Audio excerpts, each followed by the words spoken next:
isso, ele me escolheu. E ele te escolheu para boa obra. Quando você for ler essa palavra, tem muito mais. Essa história é rica. Eu amo esse livro de 1 Reis, principalmente na parte do ministério de Elias. Mais pra frente ou mais pra trás, eu não me lembro agora, entra o ministério de Elias. Elias veio em meados dessa época, em que ele surgiu para ministrar na vida de Acabe, na vida de Jezabel.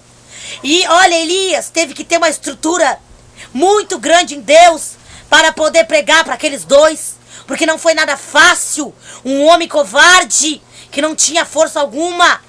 Tudo o que fazia era convocado pelo aquilo que a mulher dele introduzia a ele. Tanto que o fim dela é desgraçador. É terrível o estado em que ela se encontra, o jeito que Deus a mata. Até os cachorros lambendo, não ficou nada para trás. Foi uma coisa muito forte que Elias viveu no ministério dele. Tanta experiência na vida de um único só homem, submetido na presença de Deus. É por isso que nós gostamos de ler a história de Elias. Não que Elias tenha sido um Deus, porque ele não foi um Deus, ele foi um homem normal, de carne e osso. Tinha problemas, defeitos, trabalhos, assim como eu tinha. Mas quando ele clamava, os céus atendiam. E para aquela época, como eu disse, naquela época os profetas eram tidos como bruxos. Os homens, eles eram igualizados, porque faziam obras iguais. Eles chegavam a obras tais, tamanha, que os reis não sabiam definição. Mas ela tinha os profetas dela de Baal. E você sabe da história. E de que forma a história acaba, de que forma a Bíblia conclui esta história. Eu me delicio de falar. Quando eu era criança eu lia muito a respeito. Eu me lembro que eu me sentava aqui e lia muito a respeito dessa história. E eu me lembro que toda vez que eu lia essa palavra, Satanás se levantava com muita raiva, com muita fúria. O diabo tinha muita raiva de mim a ponto de se materializar na minha frente, passar na minha frente. Enquanto eu estava com a cabeça abaixada lendo a Bíblia, ele tentava passar. Olha como é que podia um traço desse, tu tá lendo a Bíblia, cobertura do céu, e o diabo passar na tua frente. Sim, as legiões, Deus permite nós enxergarmos as potestades dos ares pairando sobre o céu, para tentar afrontar, para tentar amedrontar. Eu me lembro que por muitas vezes, quando criança, eu não entendia, corria para dentro de casa, minha mãe dizia, vai lá de novo, se senta no mesmo lugar, lê de novo a palavra de Deus, começa do mesmo ponto, e toda vez que Satanás aparecer, tu vai repreender ele no nome de Jesus. E eu me lembro que criança assim fui fazendo. Toda vez que eu me sentava e lá vinha de novo, eu repreendia. Eu dizia, sai Satanás da minha frente, eu não te aceito, diabo. Eu não te aceito, demônio, tu me espiando. Eu não te aceito, Satanás, tô achando que pode atrapalhar o meu estudo com Deus, o meu relacionamento com Jesus. Eu me lembro que quando eu estava aqui nos fundos, no meu altar, consagrando o óleo, queimando meus propósitos, entregando para Deus. Porque quando eu comecei meu ministério, eu comecei assim, crua, sabe? Igual o Velho Testamento. Aí depois eu fui amadurecendo, entendendo que não precisava mais fazer isso. Mas até então eu fazia. E aí eu fazia. O capeta vinha para tentar me proibir de fazer. Tentar ali naquele momento ali me enfraquecer, me entristecer, me amedrontar. E o Espírito Santo dizia, toma coragem, toma autoridade que eu te di. Vai lá e enfrenta o capeta, os demônios, inferno. E às vezes eu ia mesmo sem entender, quando criança, adolescente, fui crescendo. E mesmo quando o inimigo tentava me destruir, eu me erguia e ia de novo, e de novo, e de novo, e de novo, para a glória de Deus. E se eu estou aqui hoje, é porque Deus foi maior na minha vida. Eu tomei posse, eu tomei coragem. Botei minha cara na laje, nem tinha laje, era chão puro mesmo, terra batida. Fui lá, botei meu joelho, clamei, clamei, clamei. Abri minha voz em oração e eu dizia, Deus, vem me socorrer. Chamava o Kadosh, atraía ele. Eu me lembro que a chuva caía do céu, retumbava na terra os estrondos, e eu sentia o fogo de Deus, queimava minha alma. E eu dizia, Pai amado, Ricandarabachai, vem de novo, de novo, de novo. E quando Satanás preparava a destruição, e quando o diabo encomendava a destruição, paralisação, o diabo tentou me parar muito ano passado, usando instrumentos no oculto, para tentar me parar, para tentar me enfraquecer, para tentar me fazer parar de berrar, de gritar. E o Espírito Santo dizia, grite, chame, atraia a minha presença. Chegou a um ponto que Deus olhou para mim e disse, ou tu me chama, ou eu te tiro da terra, mulher. Tu tá brincando com o que eu te dei? E era naquela fase que eu estava entre as trevas e a luz, naquela experiência desgraçada, sem entender o que Deus queria comigo. totalmente ali cega, me deixando levar pelas atmosferas satânicas das trevas. Teve uma hora que Deus começou a gritar comigo, Ele começou a colocar em mim uma doença, começou a colocar dores, enfermidades sobre o meu corpo, começou a me colocar num estado aonde eu não vi saída, a não ser me dobrar na presença de Deus e aceitar de volta o que Deus tinha para minha vida, renovar a minha aliança, ser batizada de novo, tomar posse da promessa e pregar essa palavra maravilhosa transmitida aqui no canal. Você não sabe o que é fazer a obra de Deus. A obra de Deus é maravilhosa e não há nada que pare ela, por mais que tentem. Você não sabe quantas vezes o diabo tentou me parar desde o ventre até aqui. E muito mais ele tenta e ele sabe que tem mais coisas chegando. É por isso que capeta se desespera. É por isso que o cão se desespera, se movimenta. É por isso que o diabo corre mesmo. Procura de todas as maneiras parar.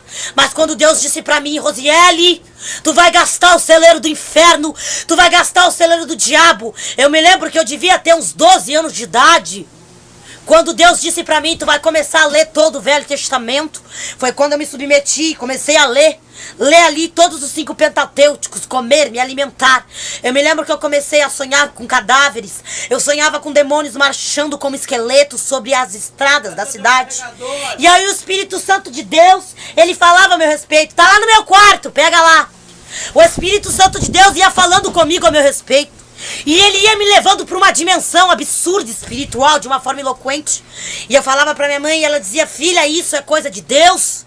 Isso é coisa do céu, eu me alegro de ver. Valeu a pena ter pregado para ti, porque hoje eu vejo que tu comeu, tu absorve e tu procura a resposta.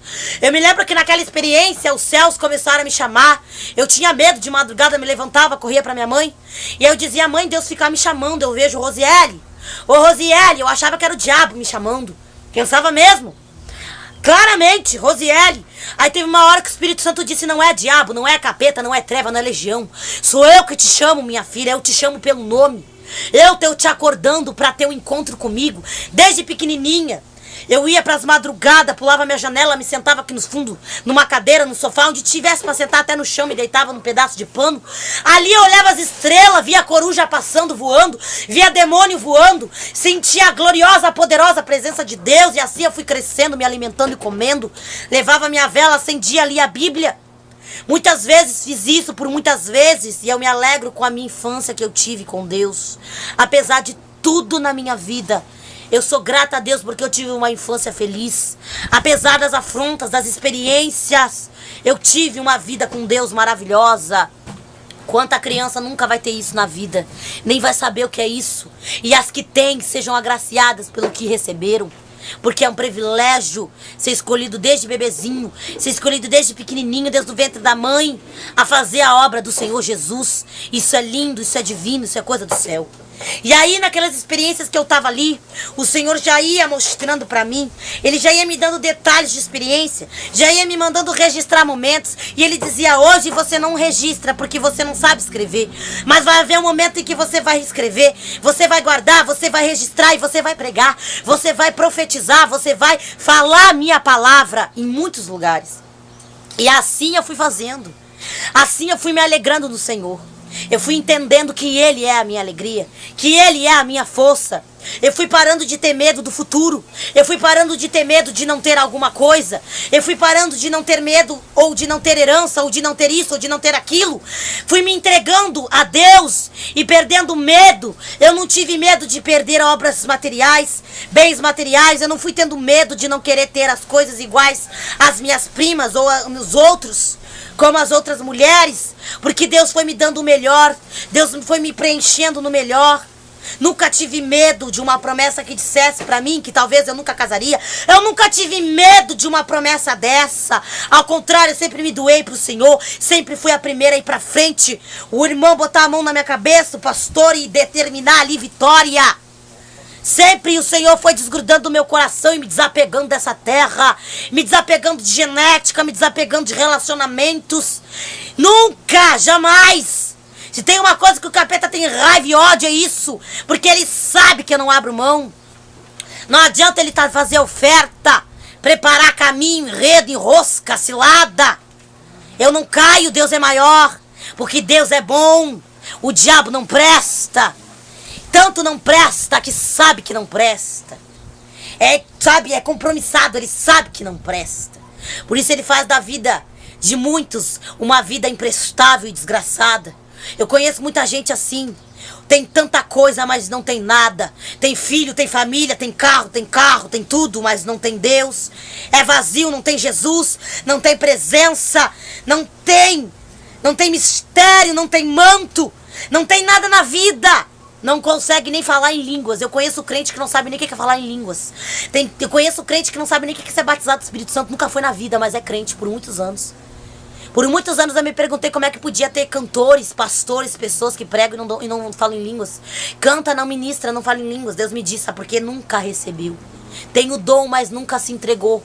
Nunca conseguiu desprender do medo de me sentir realmente. Porque quem sente o Espírito Santo realmente como ele é real, se entrega para o Senhor. Ah, irmã, nem todos têm o dom de falar em línguas. É verdade, dom é uma coisa que tem que buscar para receber. Sabia? Deus dá, mas existem aqueles que buscam mais ainda do que receberam. E existem aqueles que não receberam, mas Deus dá o privilégio de buscar para receber. Você não quer nenhum nem outro. Tem gente que não quer nenhuma coisa nem outra. Não sabe, tá numa situação indefinida. Não sabe. Aí eu fico pensando, será que essa pessoa tem chamado de crente? Realmente essa pessoa realmente foi chamada para ser crente? Eu fico desconfiada disso. De verdade, me desconfio muito disso. Sabe, é uma coisa que eu fico pensativa. Eu paro pra respirar. Eu paro mesmo pra respirar e pergunto pra Deus como que isso pode acontecer.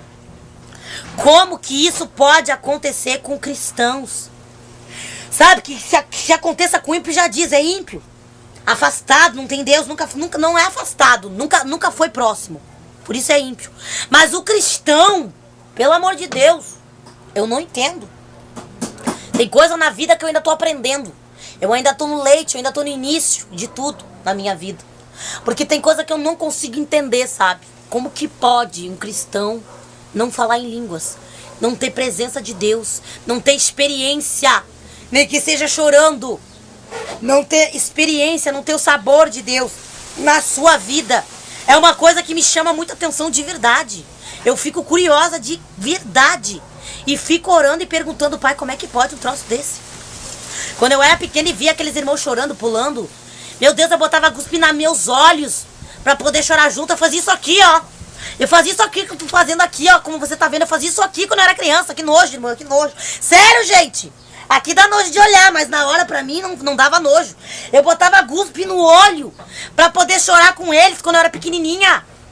Pra sentir a presença de tanto que eu pedia. E não vinha. 9 anos botando cuspe nos olhos, pedindo a Deus para ser batizada nas águas, para poder chorar na presença de Deus. E quando eu tive o privilégio, não foi tudo aquilo que eu pensei, porque na hora eu me irei, na hora eu me estressei, porque eu não levei uma calcinha na bolsa.